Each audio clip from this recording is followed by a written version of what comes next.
The sun hovered high over the wide horizon, warm and unwavering, as if determined to illuminate every hidden corner of the past. Its light spilled over Greenwood Heights Country Club, turning the rolling green lawn into a sea of shimmering gold. A gentle breeze swept across the grass, carrying with the quiet hum of excitement, tension, and the unspoken weight of memories that had never been resolved. On that crystal-clear afternoon, the reunion guests, dressed in their finest suits, glittering jewelry, and perfectly pressed dresses, gathered in small circles. Laughter drifted through the air, the kind of laughter polished for public display, while old classmates exchanged stories of success, marriage, promotions, and everything that would make them appear impressive. But beneath the surface, beneath the perfume and polite smiles, something else lingered: curiosity. Because hovering in the distance, slicing through the calm sky, was a single helicopter. Its rhythmic roar grew louder, its shadow stretching over the immaculate lawn like a reminder that not all stories remain buried. Heads tilted upward, conversations froze, eyebrows lifted in surprise. No one, and truly not a single person among them, imagined that the passenger inside that helicopter could be her, the girl they once teased, the girl they whispered about, the girl they humiliated until she stopped looking people in the eyes. But fate has a strange sense of timing. It often brings people back to the places that once broke them, not for revenge, but for closure and for truth. As the helicopter descended, the blades whipped the air into a swirling rush, scattering dust across the rich green lawn. The crowd instinctively stepped back, their curiosity tightening into anticipation. A hush rippled through them. Someone whispered, Who is arriving like this?" But no one dared voice a name that trembled on their tongues. Inside the helicopter sat a woman who no longer resembled the fragile, timid girl they once mocked. A woman shaped by struggle, pain, determination, and a strength none of them had ever imagined she could possess. A decade earlier, she was simply Serena Hale. Serena, small, quiet, painfully shy Serena, who walked the halls of Brooksville High like a ghost no one wanted to see. She came from a struggling family, often wearing hand-me-down clothes and shoes that had long lost their shine. Her lunches were simple, whatever her mother could afford. Her hair, always neatly brushed, never seemed to matter in a school where appearances were everything. Serena was gentle. She was intelligent. She was talented in ways that transcended popularity charts. But in a place where cruelty echoed louder than kindness, none of that mattered. Students like Madison, Trish, and their perfect circle of popularity treated her like a walking joke. They snickered at her thrift store outfits, ridiculed her quiet nature, and rolled their eyes whenever she passed. Serena became their favorite target. Someone to laugh at, someone to film when she tripped, someone to whisper about in the hallways. At times, they pushed her so far that she felt invisible even to herself. Her world shrank to silence, to a hidden sketchbook she guarded like treasure, and a dream she never dared to share. The only person who ever offered her a kind word was the school janitor, old Mr. Kenner. He often told her, "You're stronger than you know, Serena." She never believed him. Not then. When graduation day arrived, Serena left without a single friend, without a yearbook filled with messages, without anyone cheering for her. What she carried instead were bruised memories, unanswered questions, and a heart full of pain. But what no one knew, not even Serena herself, was that the same pain would become the fire that shaped her future.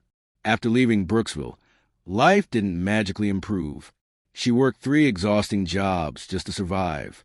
Some nights, she slept only an hour or 2, sitting in buses or leaning over textbooks. She enrolled in online business courses, teaching herself financial management, marketing, and branding. She worked, studied, and struggled, alone, but she did not break. And then one afternoon, something unexpected happened. Serena walked into a tiny artisan candle shop, looking for a small, affordable gift. The store was owned by Evelyn Hart, an elderly woman with kind eyes and a soft voice. What started as a short conversation turned into a full hour of talking about sense, creativity, and life. Something in Serena, her sincerity, her hunger to learn, her quiet determination, caught Evelyn's attention. Before Serena could leave, Evelyn made an offer that would change everything. Would you like to work here? I could use someone like you." Serena accepted. Within 2 years, she transformed Evelyn's business with her creativity. She designed elegant products, curated new scents, built a website, and developed a marketing presence that emotionally connected with customers. Sales soared. The shop was no longer a failing small business. It was thriving. When Evelyn passed away, she left her entire company to Serena, trusting her with the future of what she had built. And Serena did not disappoint. She expanded it into Hearten Haven, a luxury global wellness brand worth millions. Her products reached airports, hotels, spas, and boutiques around the world. Serena's soft voice, once ignored, became the guiding force behind a global empire. So when the reunion invitation arrived, polite on the surface but dripping with the same condescending undertones she remembered from high school, Serena simply looked at it with calm understanding. They still saw her as the shy, poor girl from the past.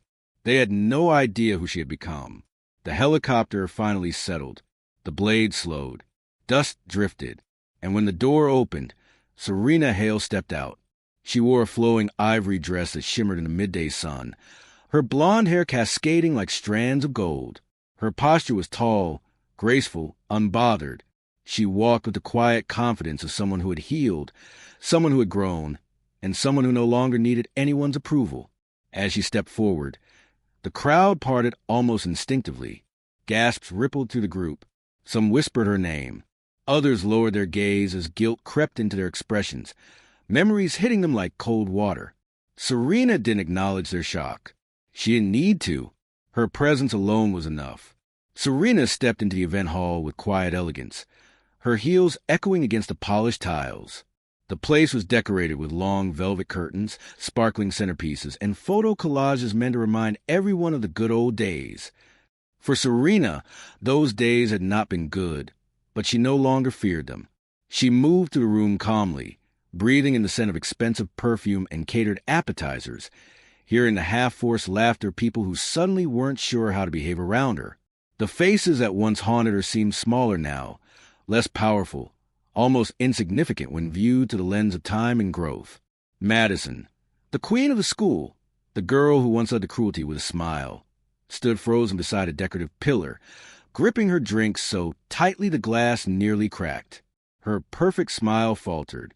Her eyes widened with disbelief, envy, and a hint of shame as she realized the truth. Serena had risen to heights she never imagined possible. A group of guys who once mocked Serena's clothes suddenly pulled at their suit jackets, straightening ties, as if looking well-dressed could erase who they used to be. They whispered among themselves, tried to mask their discomfort with nervous jokes, but their eyes kept flicking back to her, as if she were a ghost from their past come back to judge them. But Serena didn't come for anyone's guilt or apology. She walked with serenity, with the calm of someone who no longer needed closure from others, because she had already given it to herself.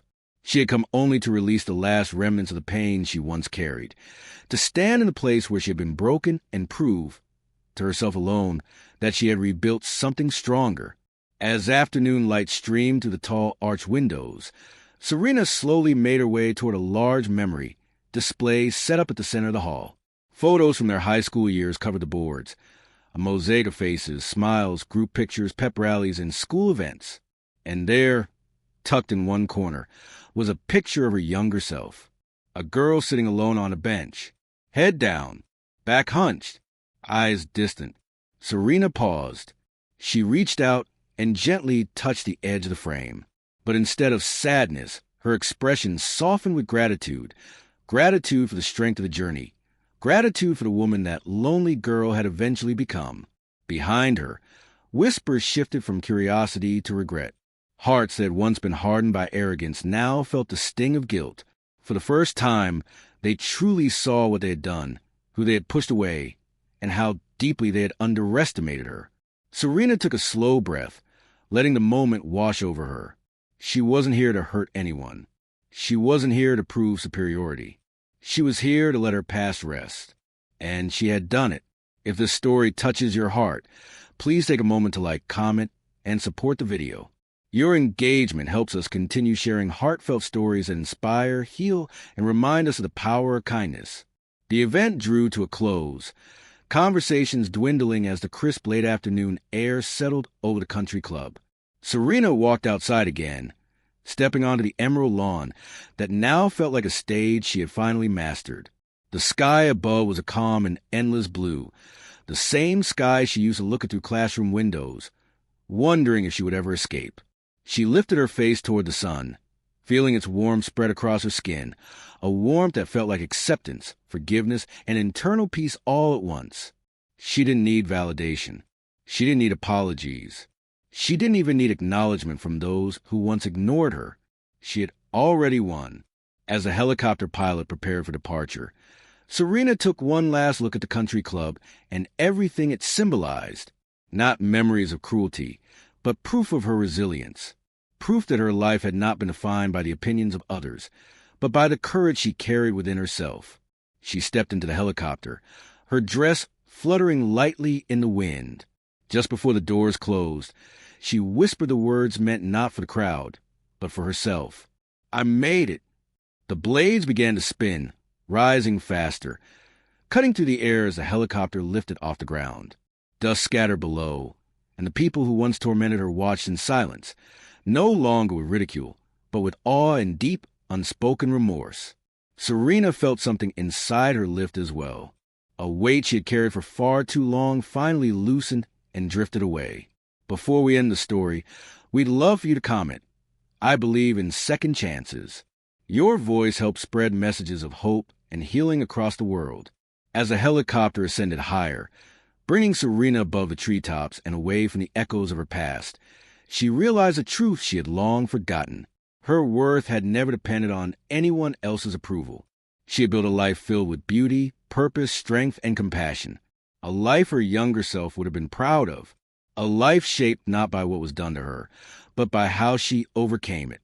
And though the reunion had been planned as a subtle mockery, it ended as a tribute to her resilience, to her transformation, and to the undeniable truth that every person, no matter how broken they once felt, has the power to become someone extraordinary. Serena smiled softly as the world below grew smaller. She was finally free,